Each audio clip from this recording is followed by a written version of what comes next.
ছাত্র জনতার আন্দোলনের মুখে গত ৫ আগস্ট হাসিনা সরকারের পতনের পর থেকে স্বৈরাচারের দোসরের তকমা লাগে জাতীয় পার্টির পেছনে। দলটিকে নিষিদ্ধের যেমন দাবি ওঠে, তেমনি নেতাদের গ্রেপ্তারে সোচ্চার বৈষম্য বিরোধী ছাত্র আন্দোলনকারীরা। ইতিমধ্যে দলটির কেন্দ্রীয় কার্যালয়ে একাধিকবার হামলার ঘটনা ঘটেছে। এরই ধারাবাহিকতায় জাতীয় পার্টির শীর্ষ নেতারা এখন বিভিন্ন মামলার আসামি। হত্যাসহ অনেক মামলায় আওয়ামী লীগের অনেক নেতা ইতিমধ্যেই গ্রেপ্তার হয়েছেন। কিন্তু মামলা থাকলেও জাতীয় পার্টির শীর্ষ নেতারা প্রকাশ্যে ঘুরে বেড়াচ্ছেন। এমনকি গত ১ জানুয়ারি বুধবার দলটির ৩৯তম প্রতিষ্ঠা বার্ষিকীর অনুষ্ঠানে জাতীয় পার্টির চেয়ারম্যান জি.এম. কাদের সহ কেন্দ্রীয় অনেক নেতাদের প্রকাশ্যে অংশ নিতে দেখা গেছে। অথচ তাদের অনেকেই হত্যাসহ একাধিক মামলার আসামি। তাদের গ্রেপ্তার না করায় আলোচনা চলছে বিভিন্ন মহলে। যদিও জি.এম. কাদের ও জাপা মহাসচিব মুজিবুল হক চুন্নু সমাবেশে দেওয়া বক্তব্যে তাদের গ্রেপ্তারের ষড়যন্ত্র ও মুক্ত রাজনীতি করতে না দেওয়ার অভিযোগ করেছেন। তাছাড়া হত্যাকাণ্ডের বিচারের নামে প্রহসন চলছে বলেও মন্তব্য করেছেন জাপা চেয়ারম্যান। জানা গেছে ৬ বছর আগে বিএনপির চেয়ারপারসন বেগম খালেদা জিয়ার গাড়িবহরে হামলার অভিযোগে ৬৫ জনকে আসামি করে মামলা করা হয়েছে। মামলার প্রধান আসামি জাতীয় পার্টির চেয়ারম্যান জি.এম. কাদেরকে আসামি তালিকায় জাতীয় পার্টি ছাড়াও বিভিন্ন রাজনৈতিক দলের শীর্ষ পর্যায়ের নেতারাও রয়েছেন। গত নভেম্বর মাসে রাজধানীর হাতিরঝিল থানায় মামলাটি এজাহার হিসেবে রেকর্ড করা হয়। এই মামলায় বাদী বাংলাদেশ পিপলস পার্টির chairman Mohammad Babul Sardar Chakhari. Metropolitan police কমিশনারের কাছে দরখাস্ত করেছিলাম, ডিপ্লোমা ইনস্টিটিউট আমরা বুকিং দিয়েছিলাম যে আমরা প্রতিষ্ঠা বার্ষিকী উপলক্ষে একটা আলোচনা সভা করব।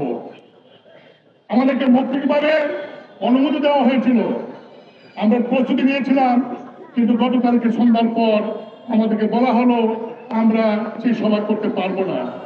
আমি জানি না আমরা কি অপরাধ করেছি। আমরা নিয়ম মেনে দরখাস্ত করেছিলাম এবং সরকারের পক্ষ থেকে আমাদেরকে মৌখিকভাবে অনুমোদন দেওয়া হয়েছিল। তারপরে কি কারণে আমাদের মিটিং করতে দেওয়া হলো না, নিষেধ করা হলো, সেই কারণটি এখন পর্যন্ত আমরা জানতে পারি নাই। আমাদের উপরে অত্যাচার অনাচার করছে, বিভিন্ন জায়গায় পথে ঘাটে বাধা দেওয়া হচ্ছে এবং আমাদের নেতা কর্মীদের উপরে হয়রানিমূলক হচ্ছে, সেটাকে আমরা মনে করি এটা একটা ফেসিবাদ। কাজে আমরা বৈষম্য বিরোধী আন্দোলন করে যে বৈষম্য মুক্ত সমাজ করব, সেখানে আমরা দেখছি আমরা আবার সেই বৈষম্যের শিকার হচ্ছি। বৈষম্য মুক্ত আন্দোলন সফল হয়নি।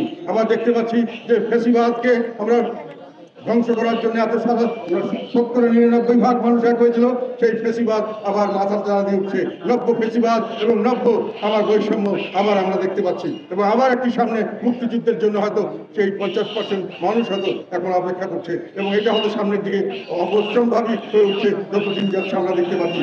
এদিকে বৈষম্য বিরোধী ছাত্র আন্দোলনে যাত্রাবাড়িতে এক কিশোরের মৃত্যুর ঘটনায় দায়ের করা হত্যা মামলায় সাবেক প্রধানমন্ত্রী শেখ হাসিনার সঙ্গে আসামি করা হয়েছে জাতীয় পার্টির চেয়ারম্যান জি.এম. কাদের ও তার স্ত্রী, পার্টির প্রেসিডিয়াম সদস্য শেরিফা কাদেরকে। নারায়ণগঞ্জের সিন্দিরগঞ্জে হত্যা চেষ্টার অভিযোগে জাতীয় পার্টির চেয়ারম্যান জি.এম. কাদের, মহাসচিব মুজিবুল হক চুন্নু ও আওয়ামী লীগের সাবেক সংসদ সদস্য এ.কে.এম. শামীম ওসমান সহ ১৪৫ জনের বিরুদ্ধে মামলা করা হয়েছে। এই মামলার বাদী আরিফ মিয়া ব্রাহ্মণবাড়িয়ার সরাইলের বাসিন্দা।